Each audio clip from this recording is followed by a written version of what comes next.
Hello guys, आपका स्वागत है मेरे यूट्यूब चैनल गरिमा हिंदी एजुकेशन में। जैसा कि आप सभी को पता है कि हमारा यूजीसी नेट का जो री एग्ज़ाम है वो होने वाला है और हमारे पास जो टाइम है वो बहुत ही कम है। यूजीसी नेट एग्ज़ाम के लिए आज का जो क्लास है वो बहुत ही ज़्यादा आपको हेल्प करेगा। आज का पहला क्वेश्चन है, तेरी मेरी उसकी बात किसकी रचना है? भगवती प्रसाद वर्मा, यशपाल, उदय शंकर भट्ट या अमृतलाल नागर। तो देखिए, तेरी मेरी उसकी बात किसकी रचना है? तो ये है यशपाल की। किसकी? यशपाल की। अगर आपसे यही पूछता कि तेरी मेरी उसकी बात किस विधा की रचना है, तो ये क्या है? उपन्यास है। क्या है? उपन्यास है। किसने लिखा है? तो यशपाल ने लिखा है। क्वेश्चन ये भी पूछ सकता है कि तेरी मेरी उसकी बात कब लिखी गई थी? तो 1974 में लिखी गई थी। कब लिखी गई थी? 1974 में। किसने लिखी थी? यशपाल ने लिखी थी। किस विधा की रचना है? तो उपन्यास है। तो राइट आंसर क्या हुआ? Option number 2। अगला क्वेश्चन है, हिंदी नाटकों के मंचन में यक्षगान का प्रयोग किस निर्देशक ने किया है? तो देखिए, हिंदी नाटकों के मंचन में यक्षगान का प्रयोग किस निर्देशक ने किया है? शिवमूर्ति, संजीव, उदय प्रकाश या कारंत। तो हिंदी नाटकों के मंचन में यक्षगान का जो प्रयोग किया है, किसने किया है? गिरीश कर्नाड ने किया है। किसने? गिरीश कर्नाड ने। तो राइट आंसर क्या होगा? ऑप्शन नंबर, कोई भी ऑप्शन हमारा क्या है? सही नहीं है। राइट क्या होगा? गिरीश कर्नाड। क्या होगा? गिरीश कर्नाड। यहाँ क्या है? टाइपिंग में मिस्टेक है। यहाँ क्या होगा? गिरीश कर्नाड। गिरीश कर्नाड जो थे उन्होंने ही हिंदी नाटकों के मंचन में यक्षगान का प्रयोग किया था। अगला क्वेश्चन है, छायावाद का पतन किस लेखक की कृति है? शांति प्रिय द्विवेदी, रामविलास शर्मा, विजय देव नारायण शाही या देवराज। तो छायावाद का पतन किस लेखक की कृति है? तो ये है देवराज की। किसकी? देवराज की। Option number 4 is right answer. Devraj ने, देखिए, छायावाद का पतन जो है कब लिखा था? 1948 में लिखा था। कब? 1948 में। किसने? देवराज ने। देवराज ने साहित्य चिंता भी लिखा है, आधुनिक समीक्षा भी लिखा है और प्रतिक्रियाएं भी लिखा है। किसने? देवराज ने। तो राइट आंसर क्या हुआ? Option number 4। अगला क्वेश्चन है, इनमें से कौन तार सप्तक का कवि नहीं है? रामविलास शर्मा, गजानन माधव मुक्तिबोध, शमशेर बहादुर सिंह या भारत भूषण अग्रवाल। तो देखिए, इनमें से कौन तार सप्तक का कवि नहीं है? तो वो है शमशेर बहादुर सिंह। शमशेर बहादुर सिंह जो थे वो तार सप्तक के कवि नहीं थे। किसके कवि थे? तो दूसरे तार सप्तक के थे। किसके? दूसरे तार सप्तक के। तार सप्तक जो था, पहला तार सप्तक, दूसरा तार सप्तक, तीसरा तार सप्तक और चौथा तार सप्तक। तो हमसे क्या पूछा है? तार सप्तक। तो ये तार सप्तक के नहीं थे, ये दूसरे सप्तक के कवि थे। किसके? दूसरे सप्तक के कवि थे। तो राइट आंसर क्या हुआ? Option number 3। रामविलास शर्मा, गजानन माधव मुक्तिबोध और भारत भूषण अग्रवाल, ये लोग क्या थे? तो ये लोग तार सप्तक के कवि थे। अगला क्वेश्चन है, विखंडन की अवधारणा का संबंध किस वाद से है? आधुनिकतावाद, संरचनावाद, नई समीक्षावाद या उत्तर आधुनिकतावाद। तो देखिए, विखंडन की अवधारणा का संबंध किस वाद से है? तो वह है उत्तर आधुनिकतावाद। किससे है? उत्तर आधुनिकतावाद। इसके प्रवर्तक कौन है? तो उत्तर आधुनिकतावाद के प्रवर्तक हैं जाक देरिडा। कौन है? जाक देरिडा। ऑप्शन नंबर क्या हो जाएगा? 4 इज राइट आंसर। आजकल जो क्वेश्चन है हमारे यूजीसी नेट का, इसी पैटर्न पे पूछे जा रहे हैं। अगला क्वेश्चन है, निम्नलिखित में से कौन अर्थालंकार का प्रकार नहीं है? सॉरी, कौन सा अर्थालंकार का प्रकार है? प्रतिवस्तुपमा, अनुप्रास, यमक या वक्रोक्ति। तो देखिए, अर्थालंकार का प्रकार कौन सा है? तो वो है प्रतिवस्तुपमा। क्या है? प्रतिवस्तुपमा। ये क्या है? अर्थालंकार का प्रकार है। अनुप्रास, यमक और वक्रोक्ति ये किसके प्रकार है? तो शब्दालंकार के प्रकार है। किसके? शब्दालंकार के प्रकार है। राइट आंसर क्या हुआ? Option number first. अगला क्वेश्चन है, दक्षिण भारत हिंदी प्रचार सभा का मुख्यालय कहाँ है? हैदराबाद, बेंगलुरु, चेन्नई या मैसूर? तो देखिए, दक्षिण भारत हिंदी प्रचार सभा का मुख्यालय कहाँ है? तो ये स्थित है चेन्नई में। कहाँ पे? चेन्नई में। Option number 3 is right. क्या हो जाएगा? ऑप्शन नंबर 3 हमारा क्या हो जाएगा? करेक्ट हो जाएगा, क्योंकि दक्षिण भारत हिंदी प्रचार सभा का मुख्यालय कहाँ है? चेन्नई में। और इसकी स्थापना किसने किया था? तो इसकी स्थापना किए थे महात्मा गांधी। कब किए थे? 1918 में। कब? 1918 में। Option number 3 is right answer. अगला क्वेश्चन है, हिंदी में हिंदी साहित्य का इतिहास सबसे पहले किसने लिखा था? ग्रियर्सन, शिव सिंह सेंगर, गारसा दत्तासी या रामचंद्र शुक्ल? तो देखिए, हिंदी में हिंदी साहित्य का इतिहास सबसे पहले लिखे थे शिव सिंह सेंगर। किसने लिखा था? Shiv Singh Sengar. Option number 2 is right answer. Hindi में हिंदी साहित्य का इतिहास सबसे पहले किसने लिखा था? तो शिव सिंह सेंगर ने। कब लिखा था? 1883 में। कब? 1883 में। ग्रियर्सन ने भी लिखा था। कब लिखा था? 1888 में। उनका हिंदी इतिहास का साहित्य, जो हिंदी साहित्य का इतिहास था, उसका नाम पुस्तक का क्या था? The modern vernacular literature of Hindustan. और शिव सिंह सेंगर ने जो लिखा था उसका नाम था शिव सिंह सरोज। और रामचंद्र शुक्ल ने जो लिखा था उसका नाम था हिंदी साहित्य का इतिहास। उन्होंने लिखा था 1929 में। शिव सिंह सेंगर ने कब लिखा था? 1883 में। और ग्रियर्सन ने लिखा था 1888 में। तो सबसे पहले कौन हुआ? शिव सिंह सेंगर।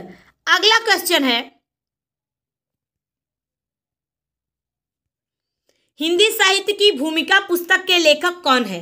रामचंद्र शुक्ल, राम कुमार वर्मा, विश्वनाथ प्रसाद मिश्र या हजारी प्रसाद द्विवेदी? तो देखिए, हिंदी साहित्य की भूमिका पुस्तक के लेखक कौन है? तो हजारी प्रसाद द्विवेदी हैं। Option number 4 is right answer. Hindi साहित्य की भूमिका किसने लिखा है? तो हजारी प्रसाद द्विवेदी ने लिखा है। अगला क्वेश्चन है, निम्नलिखित में से कौन अष्टछाप का कवि है? मीराबाई, रसखान, सूरदास या विद्यापति? तो कौन अष्टछाप का कवि है? तो वो है सूरदास। सूरदास जो थे ये अष्टछाप कवियों में से एक थे। अष्टछाप कवियों में कौन कौन आता है? तो कुंभन दास, सूरदास, परमानंद दास, कृष्णदास, गोविंद स्वामी, चित स्वामी, चतुर्भुज दास और नंददास। 8 जिन लोगों के नाम बताए, यही 8 लोग क्या है? अष्टछाप कवि में आते हैं। इन 8 लोगों में 4 लोग वल्लभाचार्य के शिष्य थे और 4 लोग विट्ठलनाथ के शिष्य थे।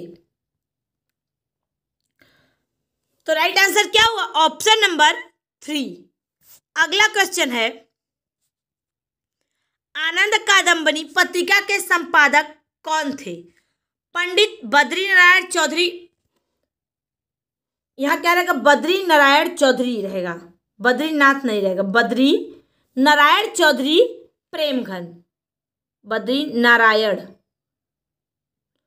अगले हैं भारतेंदु हरिश्चंद्र, शिव प्रसाद सितारे हिंद या महावीर प्रसाद द्विवेदी? तो देखिए, आनंद कादंबनी के कौन थे? तो आनंद कादंबनी पत्रिका के संपादक थे Badri Narayan Chaudhary Premghan. Option number first is right answer. कब लिखा था? 1881 में। कब? 1881 में। भारतेंदु हरिश्चंद्र जो थे इनकी पत्रिका का नाम था कवि वचन सुधा और एक पत्रिका था हरिश्चंद्र मैगनीज। महावीर प्रसाद द्विवेदी के पत्रिका का नाम था सरस्वती। क्या था? सरस्वती। और शिव प्रसाद सितारे हिंद के पत्रिका का नाम था बनारस अखबार।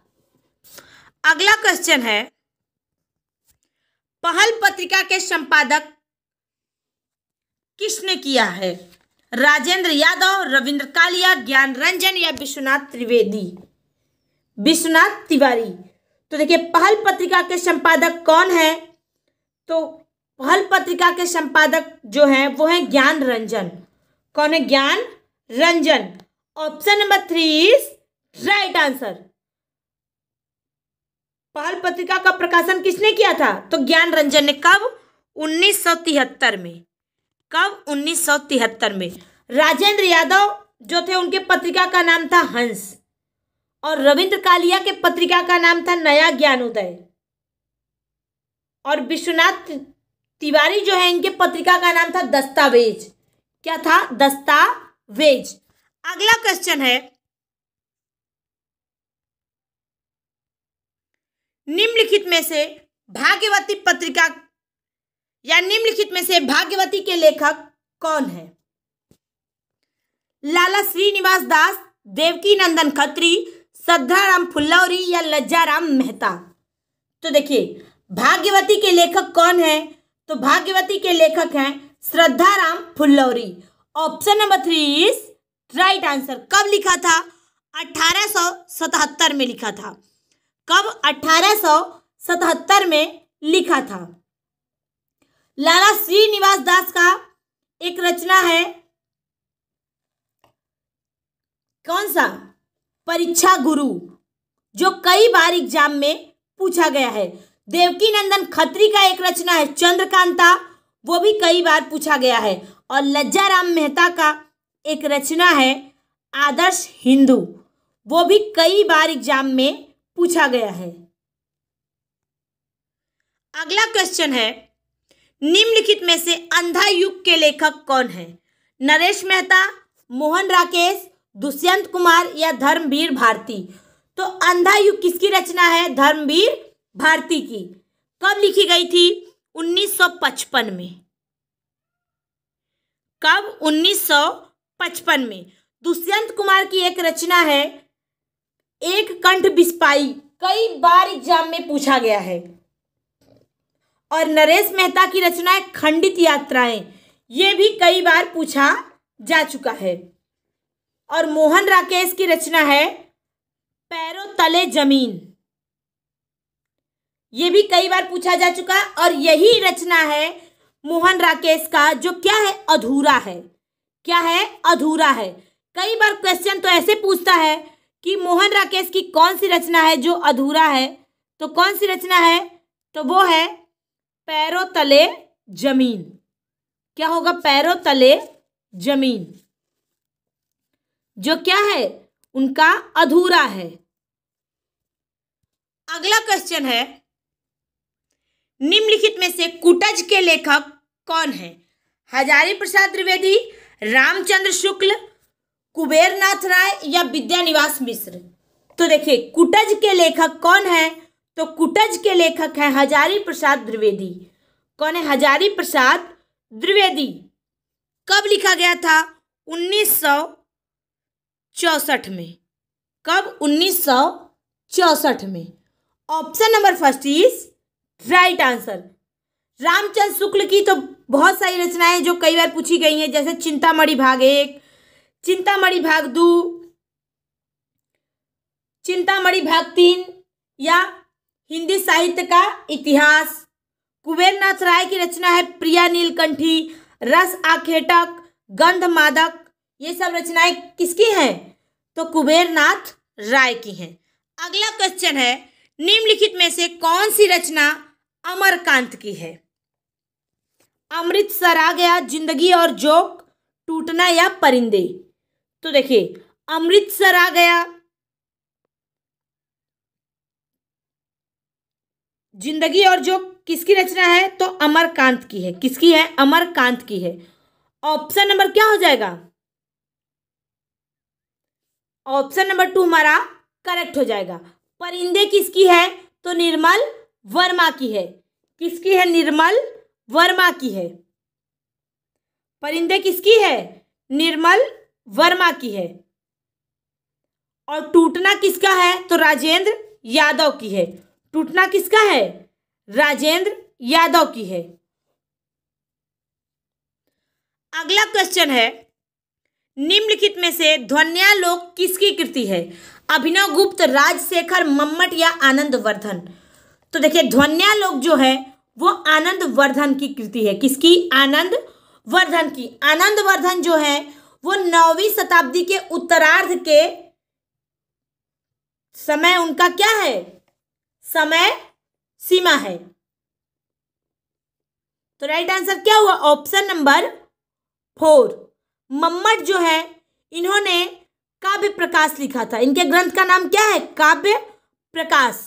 और अभिनव गुप्त जो है इनके ग्रंथ का नाम है तंत्रालोक। क्या है? तंत्रालोक। और राजशेखर ने लिखा था काव्य मीमांसा। और राजशेखर का समय जो था वो 12वीं शताब्दी था। अगला क्वेश्चन है, निम्नलिखित में से अभिव्यक्तिवाद के प्रवर्तक कौन है? शंकुक, अभिनव गुप्त, भट्ट लोल्लट या आनंद वर्धन? तो देखिए अभिव्यक्तिवाद के प्रवर्तक कौन है? तो वो है अभिनव गुप्त। कौन है? अभिनव गुप्त। Option number 2 is right answer. अगला क्वेश्चन है, निम्नलिखित में से अभिव्यंजनावाद के प्रवर्तक कौन है? क्या है? IA Richards, TS Eliot, Croce या लोजाइनस? तो देखिए अभिव्यंजनावाद के प्रवर्तक कौन है? तो वो है क्रोचे। कौन है? क्रोचे। ऑप्शन नंबर क्या हो जाएगा? 3 इज राइट आंसर। और इलियट जो थे ये नैव्यक्तिवाद सिद्धांत के क्या थे? प्रवर्तक थे। और IA रिचर्ड्स जो है ये संप्रेषण एवं मूल सिद्धांत के क्या है? प्रवर्तक है। और लोजाइनस जो है ये उदात्तवाद के प्रवर्तक हैं। तो राइट आंसर क्या हुआ? Option number 3। अगला क्वेश्चन है, काव्य के उदात्त तत्व को सर्वाधिक महत्व किसने दिया है? प्लेटो, अरस्तु, इलियट या लोजाइनस? तो देखिए अभी हमने जो क्वेश्चन बताया अगर आपने ध्यान से सुना होगा तो आपको आंसर पता हो गया होगा, लेकिन अगर आपने नहीं सुना तो भी मैं बता देती हूँ कि काव्य के उदात्त तत्व को सर्वाधिक महत्व किसने दिया है? तो वो दिए हैं लोजाइनस ने। किसने? लोजाइनस ने। क्यों? क्योंकि उदांतवाद के प्रवर्तक कौन है? तो लोजाइनस है। उदांतवाद के प्रवर्तक कौन है? तो लोजाइनस है। तो उदांत तत्व को सर्वाधिक महत्व कौन देगा? लोजाइनस। कौन देगा? लोजाइनस। प्लेटो ने काव्य में प्रत्यवाद का या आदर्शवाद को महत्व दिया था। किसको?